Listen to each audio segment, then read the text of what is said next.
All right, let's go. Let's get it. This is your daily dose. Here's what I learned since moving back to the U.S. from Ghana. Okay, for the most part, you're on your own.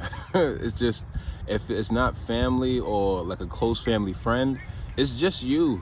And in Ghana, it's not like that. You know, there's a certain level of community justice, of community in general, where even if you don't got it, even if you're a complete stranger, someone will give it to you. You go to a store, tell them you're short of it or whatever the cost is, and they will literally just pay it for you. We can go even deeper where it's like just you eating food around someone, you're going to automatically say you're invited. Even if you don't know that person, even if you really don't want to share, but it's just a community consciousness. And this is like from an aspect of community justice as well. If people around you in Ghana see something a little amiss or someone treating you wrong, they'll step in.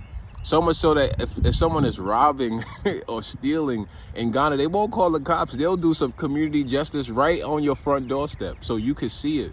But it's that level of community that you really just don't get here, where in the States is more so like me, more mine. No one is even looking you in the eye.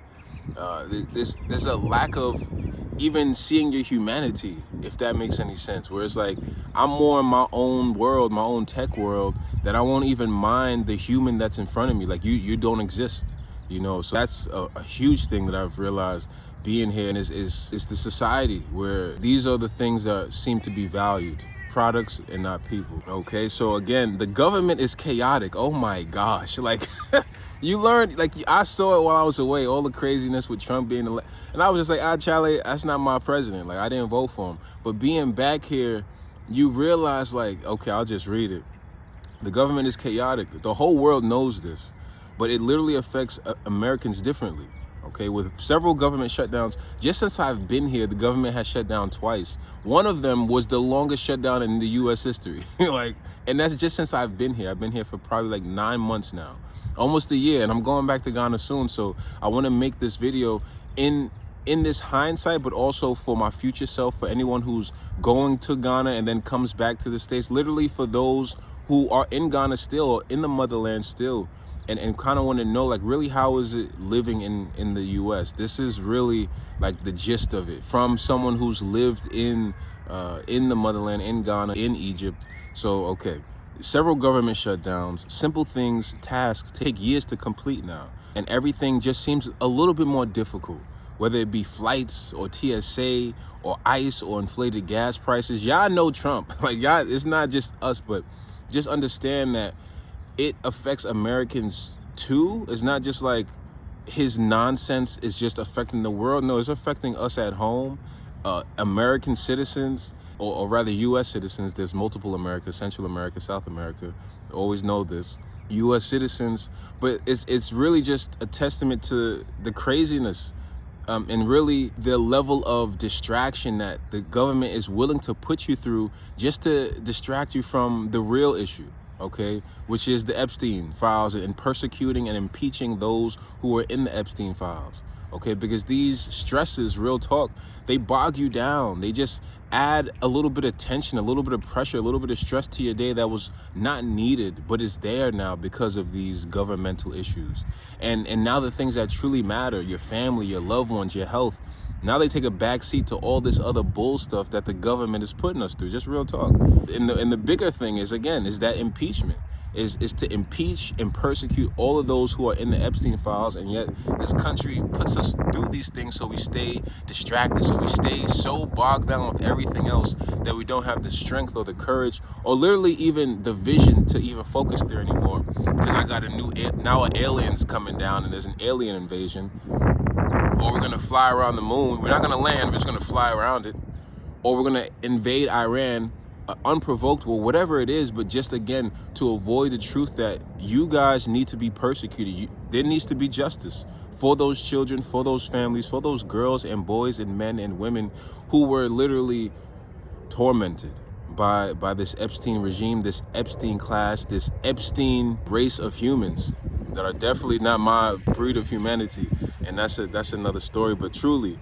And in Ghana, none of that is present, okay? Yes, there is corruption. There's a lot of it. You might definitely see some millions go missing, okay? And you might be confused when a new policy is put in place that seems suspicious. Like, why is this policy being taken, okay? Or why is this new program or this new committee being established where again, millions of dollars are being funneled through here? Why is this company or why is this CEO being given this government contract? So there is still corruption, okay? But I think what I'll say is, for the most part, that level of corruption, for the most part, again, is still corruption.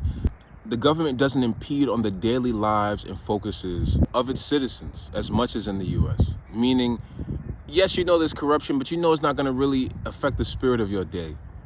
It's not really going to change the way, you work, or change the way you might connect, or even change your healthcare to a degree in terms of in Ghana. But here, it's literally it's affecting people's mental health. It's affecting people's actual health. People are dying from ICE.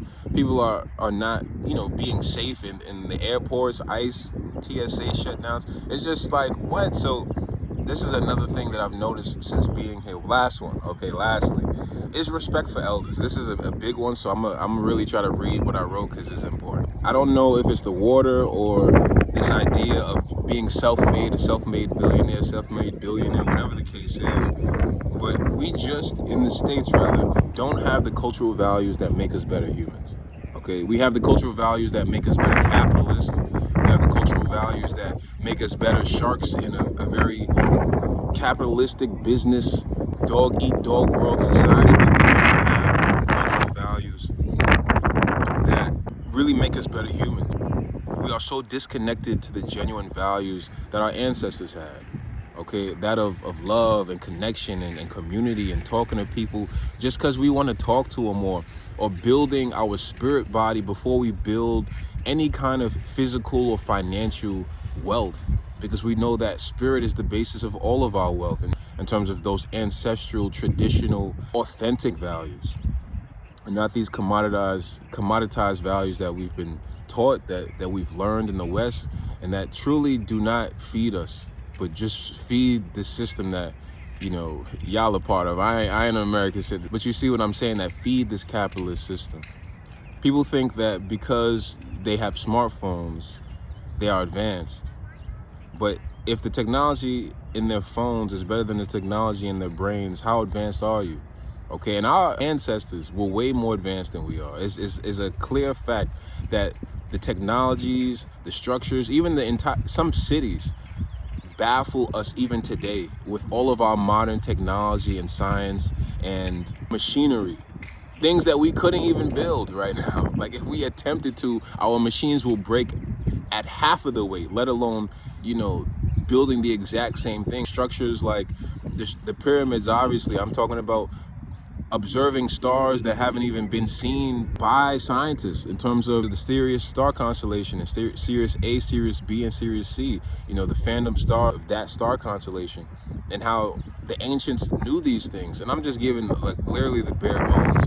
We can go into Kemetic spirituality, we can go into the Sumerian tablets, we can go into the Dogon tribes, we can go into Asante culture, we can go into Yoruba spirituality, we can go into so many, the Nubians, Ethiopia, we can go into so many ancient civilizations and traditional peoples whose sciences and whose structures and whose artifacts we cannot make today, even if we tried with our best stuff. So I think that's worth noting. Okay, and in Ghana, they tap in. This is real talk. It's straight. I can't move my. There we go. Thank you, God. I was gonna say I can't move my hair because my hands are tied. I'm reading and I'm doing this, so just bear with me. But I do hope y'all doing well, and I do hope this is blessing somebody, because somebody right now is like, I can't wait to go to the U.S. or whatever the case is. And of course, do that. You still need to travel, but understand when you come here, these are the things you're gonna contend with and have to overcome, and more so than anything, value the things that are there, because I think the things that are in Ghana, in the motherland, in Egypt, that level of hospitality is rare, and that's gonna be the new asset moving forward. Like, in this age of Aquarius, in this new millennia, like in this new time, that's going to be the new asset. True culture, traditional culture, valuable cultures beyond products, but actually talking about people. Okay, and in Ghana, they tap in. They listen to their elders. In the States, people don't care about elders. People don't care. They won't mind you, I tell you. Like, they don't mind you. But in Ghana, they care about their elders. They respect them. They have random conversations with doormen and civil service workers, not because they need something from them, but just because they care. They care about that perspective. They care about that older person, and they want that person to know that they care. Okay? And they want to acknowledge that wisdom. They want to acknowledge that age. They want to acknowledge that experience, because with that experience comes value. And sometimes we only value money here, or value materialism, or value products, and man, those things could come just as quickly as they can go, and you very soon realize like that joint really is not what matters. It's not what's valuable anyway. Not if I can get it in a day and lose it in a day, but my experiences, my culture, my values, my traditions, my perspective, my authentic origins, and just authenticity. You can't buy this kind of stuff. So that's why the auntie and the uncle is so special in Ghana. Okay, because it's really giving admiration to that older friend, or that older colleague, or that older neighbor. And aunties and uncles don't actually exist in Ghanaian kinship structures. In their family structures, it's just mothers and fathers. My mother's sister is my mother. She's another mother to me. My father's brother is a father. He's another father to me. So there's no aunts and uncles, like, technically. But aunties and uncles, like, you feel me, implicitly or implying it's real. And it just shows that I just have respect. I have respect for you, elder. I see you, I acknowledge you. I know it took you a long time to get those gray hairs, or just to be older. I'm not even talking about, you feel me, you get into elder. You could be 40, you could be 50, you could be 30. I'm an elder. Nah, I am 30 though. But no, like, you can be any age. And it's just about revering those who are older than you, because they obviously have some wisdom that you do not have. And if you can humble yourself enough to see that, then you can grow enough to earn those insights before they come your time. So remember, it's important to live in this world, but not be of it. Society will have you saying that the ground is blue and the sky is brown just because they profit from that confusion. Our confusion profits them. So get into nature. As you see, I'm sitting in nature. I love nature. I miss nature. I haven't been earthing in freaking 9 months. It's been cold here. That's another thing. It's been freaking cold in the States. I do not like it at all. But that's another story. Get into nature.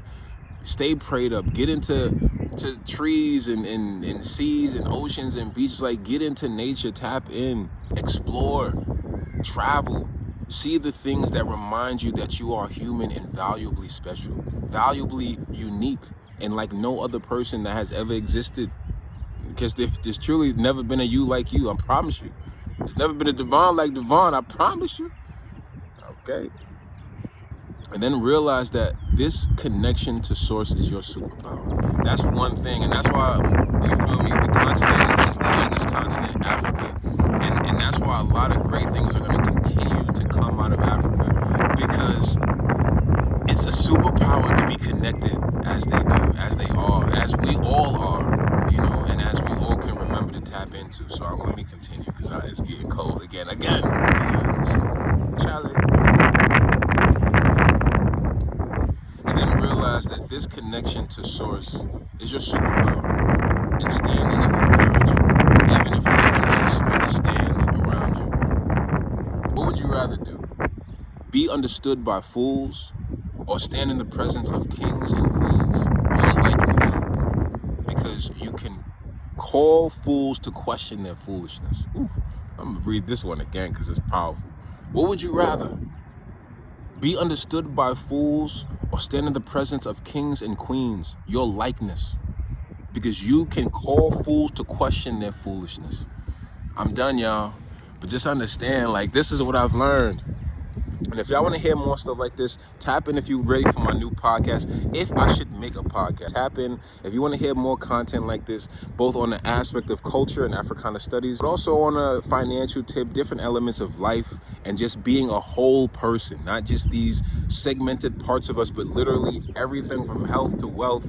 If you're ready for that podcast, put it in the comments, and have a great freaking day. God bless. Yes.